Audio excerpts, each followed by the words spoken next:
Okay, now Frank Jordan is going to join us toward the end of today's show. Man, did they get slammed with that hurricane in the Houston area. He's going to teach us a little bit about that. Lindsay is in the kitchen. Don't worry, broccoli and tomatoes, absolutely delicious. Dandelions, are they therapeutic? Can they be supplements that might help? Nurse Jenny Herbachik is going to talk about that. Then I'm going to do a couple teaching segments in the opening of today's show. I love doing this. The first one, probably 20-25% of all our questions have to do with fibromyalgia. What is it, and is there help? And then finally, mold sickness. What supplements might help you folks? What diet might help you folks with mold supplements? All that and a whole bunch more on today's Know the Cause. My name is Doug Kaufman. For the past 40 years, I've dedicated my life and even my career to finding the root cause of disease. Join me in a team of physicians, pharmacists, and scientists, and soon you too will know the cause.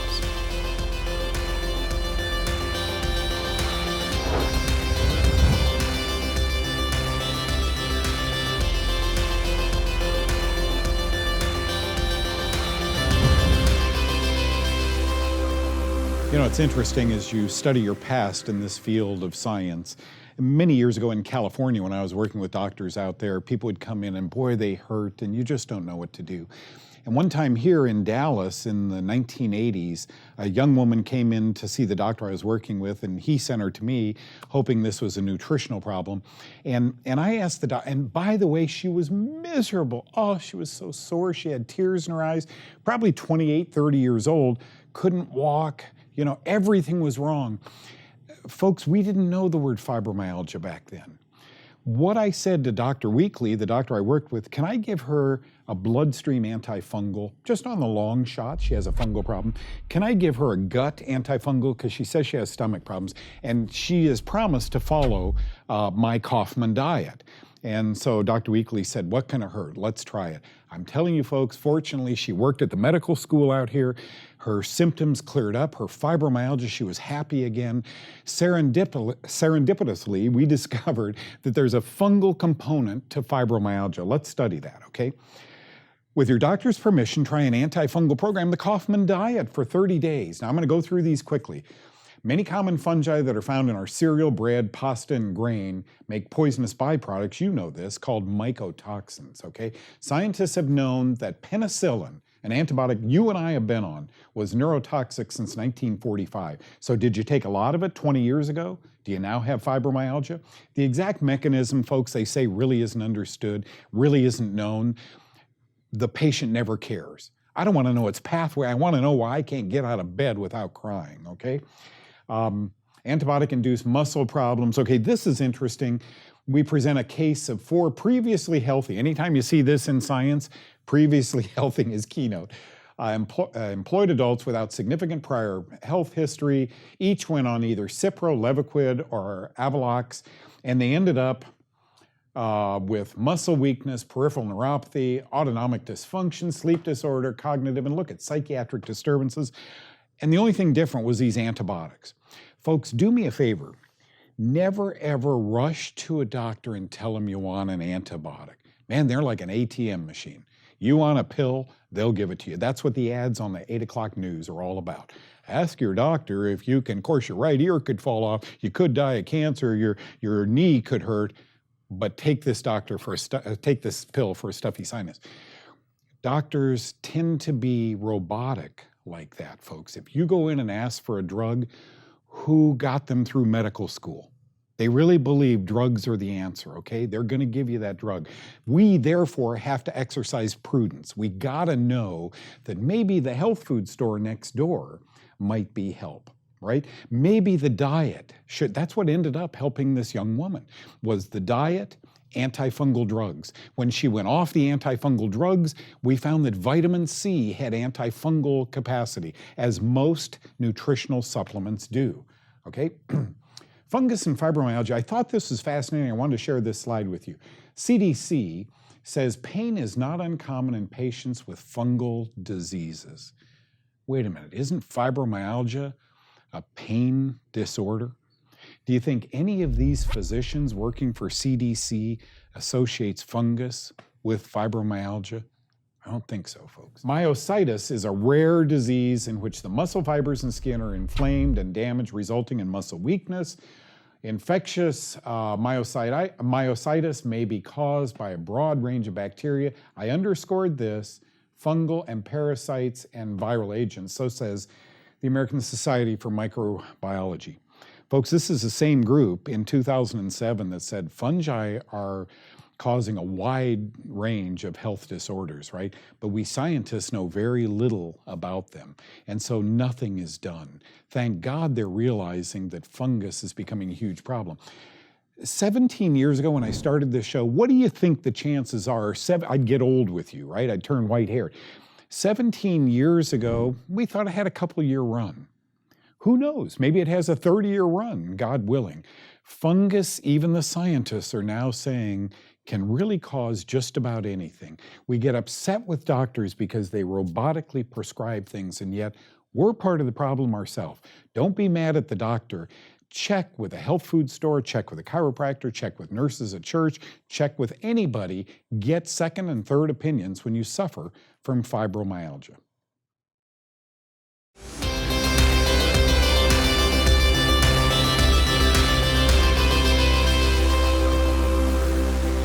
You know, I do this live show every other week on the internet, and we put it up on Facebook, and you folks write in with all your questions, and we've gotten hundreds and hundreds of questions. Thank you for that. I didn't know how long that end of the business would go, but it's still going. The back end, the Facebook, the social media. I'm new at all of that, and I'm an old guy, so I'm having to learn it, but the young crew here is helping me tremendously. So many of you write in and say, okay, Doug, I've got a mold problem. I'm now convinced I have a mold problem, right? My cat's sick, I feel sick all the time, and everybody who comes into my house says I smell a little mildew. Okay, what do we do about that mold problem? Let's delve into that. You now know you have a mold sickness. Mold enters our body either by inhaling it, eating it, or drinking it, antibiotics, wheat, corn, etc., alcohol, or through our skin, and there's many ways transdermally it can get to us. Most who have had mold sickness visit many, many doctors. Man, that's hallmark. That's when you see a person who's been to 3, 4, 5, 6 doctors, and especially psychiatrists, before being accurately diagnosed. Folks, when the doctor can't fix you, he really believes it's up here, and he doesn't know how close he is, because mold can get into the sinuses, into the ear canals, and into the brain. But he sends you to not a moldologist, but a psychiatrist. There's something wrong with you. Oh, how we are overdiagnosing mold-sick patients. If you suspect mold sickness, perhaps this presentation will save you much frustration. I hope you're watching. Hope you call a friend and tell them about this, or you can watch it on our website, knowthecause.com. Diagnostic tests, folks. There's tests for candida and molds, but I got to tell you, the problem with them is in the interpretation. If a test comes back positive for Candida albicans, an IgG Candida albicans test, that doesn't mean the symptoms you're having today are from Candida albicans or yeast. It means that at some time you launched an immune response to yeast in your past, right? It isn't that it's causing you problems today. So I might save my money unless your doctor really wants to do those tests. One of the best tests in the world is one you can do at home. Mold must eat. It needs carbohydrates or it dies once it's inside your body. So you might try and starve it for 30 days. Change your diet and eat foods that mold hates. Okay, that's our phase 1 diet. We call it the Kaufman diet. We have phase 1 and phase 2. Some people graduate to phase 2. Someone told me the other day they had been on the Kaufman phase 1 diet for 12 years, and you can't believe how they looked, how good they looked, okay? So that's one thing, starve it. Supplements that might help. Now that you're starving the mold, know that there are good supplements that might also help. Elimination is everything. So now what I want to do is promote my sponsors, right? You need to know these sponsors just didn't randomly come to us. I wanted a good non-digestible fiber. I wanted an air cleaner. I wanted sinus cleaners. I wanted supplements. Elimination is everything when it comes to ridding the body of mold. Poop Doc, poopdoc.com. Amazing fiber. Boy, the letters I get on this. Defend your immune system. I do this with NSC beta-glucan 1 to 2 times a day. So many of us wouldn't get sick if our immune defense were built up. And I think that's what beta-glucan does. So whether you're a child, adolescent, an adult, or a geriatric patient, beta-glucan, I have stood by it for many, many years. Hundreds of safe supplements that help overcome mold sickness over time. Try lifeextension.com. You know, one thing, and I'm going to paint their wagon here a little bit, when you call, they care. They have nutritionists that answer the phone, people like me who will walk you through, well, how long have you been having this problem? Let me talk to one of the doctors if needs be, get back to you. Kind company.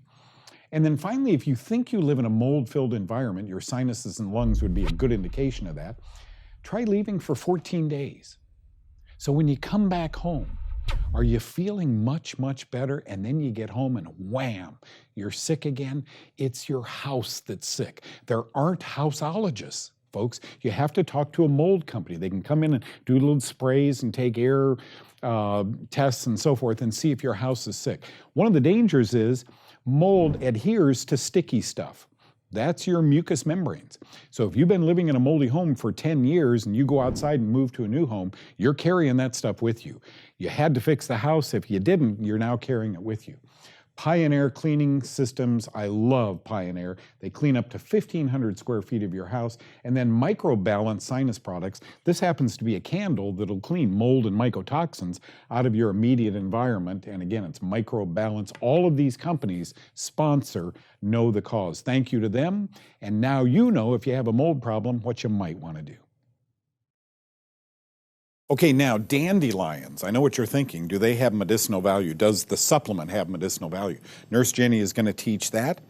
And then the next time you put a piece of chicken on your plate, add this broccoli tomato recipe brought to you by Lindsay. Watch this.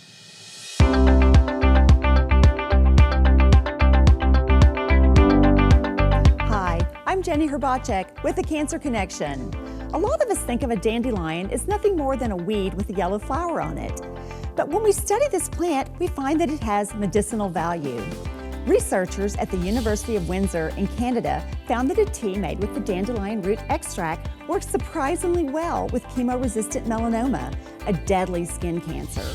The tea was found to kill cancer cells in 48 hours without harming healthy cells.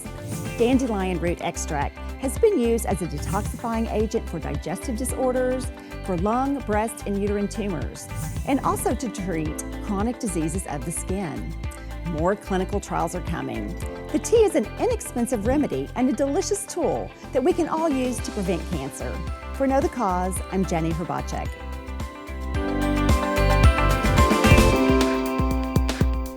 Hey guys, I'm Lindsay from Guiltless Goodies, here to do a really delicious and healthy side dish for you today. This is called broccoli and tomatoes. So we're gonna get started by getting our skillet on medium-high heat. We're gonna go ahead and get some olive oil working in it. This is about 2 tablespoons of olive oil. Just gonna cover the pan. Let that warm up just a little bit. Broccoli is something that you should definitely be eating if you are on Kaufman 1 diet. It's a cruciferous vegetable. It's loaded with vitamins, minerals, and fiber. We're gonna throw this in the pan. It also has anti-inflammatory benefits to it. We're just gonna toss that in the olive oil and coat the broccoli. I've heard Doug talk about broccoli many times. I know it's one of his favorite vegetables for the Doug Kaufman diet. And it's delicious raw, slightly steamed, sauteed like this. You can enjoy it so many different ways. I even enjoy it frozen in my smoothies. Next, we're gonna add in 2 cloves of garlic. You can hear it starting to sizzle a little bit. And since this is broccoli with tomatoes, we're gonna do 2 types of tomatoes. This is 2 fresh tomatoes, diced. And then we have sun-dried tomatoes. This adds a different texture element.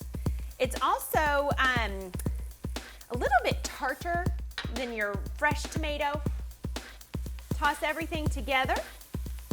Give it a nice stir. And then we're gonna continue on with our ingredients. We have a 1/4 cup of water, which is gonna help everything cook down a little bit. and create a little bit of a sauce. I'm gonna stir that up. And then I'm gonna put just a little bit of sea salt on top.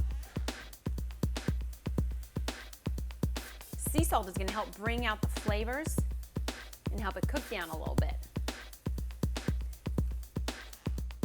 I'm gonna reduce my heat to about medium and let it do its thing. It's gonna allow that water to thicken up into a sauce, and this is gonna be really delicious. We're gonna give it a few minutes over here on the stove. Okay, so our broccoli and tomatoes has sauteed down for about 5 minutes. That steam and flavor and aromas are just incredible. We are gonna grab a spoon and spoon some of this into our serving dish. I love that the colors are still so bright and pretty and fresh looking, and it still is kind of al dente. It's got a little bit of a crunch, a little bit of a bite to it. It's not, you know, so cooked down to where it's too soft or mushy by any means. Oh, that's just beautiful. We're gonna garnish it with some goat cheese. Goat cheese has less lactose than cow's cheese, and so there's less sugar, and it also is really creamy and soft and delicious. There's more nutrients in goat's cheese than cow's cheese as well. So if you're new to goat cheese, I know maybe it can seem a little bit intimidating, but it's really delicious, and I just think that you should give it a try. And then here's some pine nuts that are actually really beneficial for your health. They have lots of vitamins to it, and they're a really good source of energy. And that's it, guys. I would just serve this up at any dinner. This is a delicious and nutritious side dish that not only smells amazing, but it's also good for you, mind, body, and spirit. Look for this recipe and more on knowthecause.com. Thanks so much for joining us.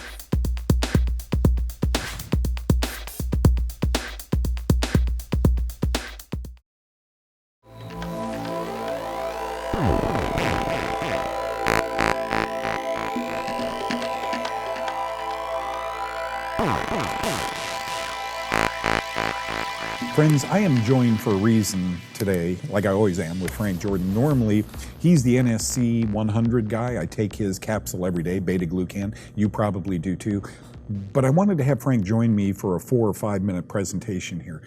Frank knows about our body's immune system. He has funded huge amount of research at one of the major medical schools on the immune system, and he gets to be part of all of that.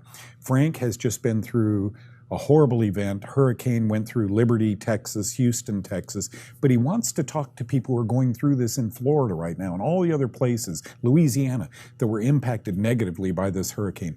Preparation, Frank says, was very, very important. Unlike an earthquake or a tornado, they had a few days to prepare for this. Frank, you've been through a few of these, I understand. Well, I have, Doug, and I want to tell people I've been in a flooded home with no electricity, walking in water waist deep. So I'm speaking from experience and want people to benefit from that. Because the first time around, I wasn't very bright, I will tell you. Clothing, very important. Long sleeves, long pants, no Bermudas, please. If you have any open wounds, get a tetanus shot. You should have gotten it before. You ought to have one anyway. But a lot of people, you will get wounded while you're trying to recover, and you're bumping into things, and you can't stick if you have no electricity.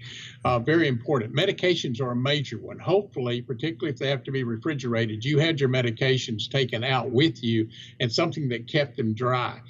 But when you come back in, well, pharmacies are going to be closed. First responders may not be there fast. They've got homes too, you know.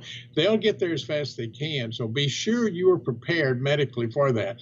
Bottled water, essential. Food in cans. You can go through and get the kits. Your people can help you at different entities to say what foods to be prepared with.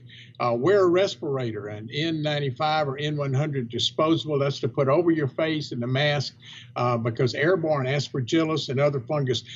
Let me just warn you, it's not if you get fungus or maybe you'll get mold. You will. There's no question. And then you've got all the chemicals, those that were under your sink in the laundry room. They're floating. They're in the water and everything. Just be aware if you're walking in this that you are probably in a toxic situation to start out with. If you feel you're constricted, your breathing's hard, get out. Mold will do that to you. And you know, Doug, it does it fast. I mean, it's like this. Frank, what about the use of bleach real quickly? Is it okay? Obviously a respirator so it doesn't get in your lungs, but do people use bleach to clean this up? Try to use clean water, 10% bleach, no more. No ammonia of any kind to create toxic fumes. When you do clean with the bleach, don't wipe up the residue. Let it dry and then dispose of that into disposable bags and get it out of your house. If you paint or something, use Kills, an antifungal type paint. You're probably going to, if you've been flooded, you're going to have to strip the walls down to at least 4 feet and maybe more. Remember that your insulation wicks, so it can go up into that even though the water level didn't get that high. Furnishings are the same way, but tear out those mold infested walls. Go into Leviticus. I've got a video that goes into the biblical. God told Aaron and Moses 3,400 years ago what to do about fungus, by the way, Doug. And Right. it's just as applicable today as it was. That's a while back.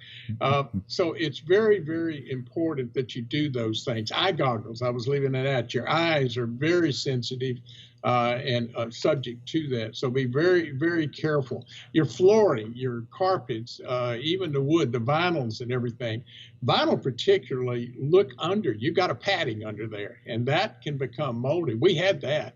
We thought we got the flooring, and we found out that the subsurface was a total mess.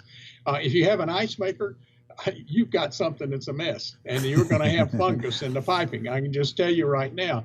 Have pros come in and do this. Yeah, If you don't, if it's a little bit, fine, but if your home's flooded, you need a pro. A lot of people been through it, and Frank wanted me to mention, if you have loved ones in the Houston, South Texas, or throughout Louisiana and Florida who have been through this, order a free packet of their 10-day supply of beta-glucan. Frank will honor that at nsc24.com, or you can call them.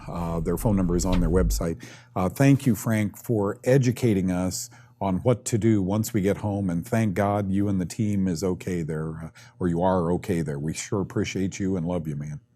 Well, thank you, Doug, and our goodness, we are so we're consumed with worry and care about all those people affected, but there is a better tomorrow. There is, and thank you for being part of ours, Frank. Take care. Thank you, Doug. Bye-bye.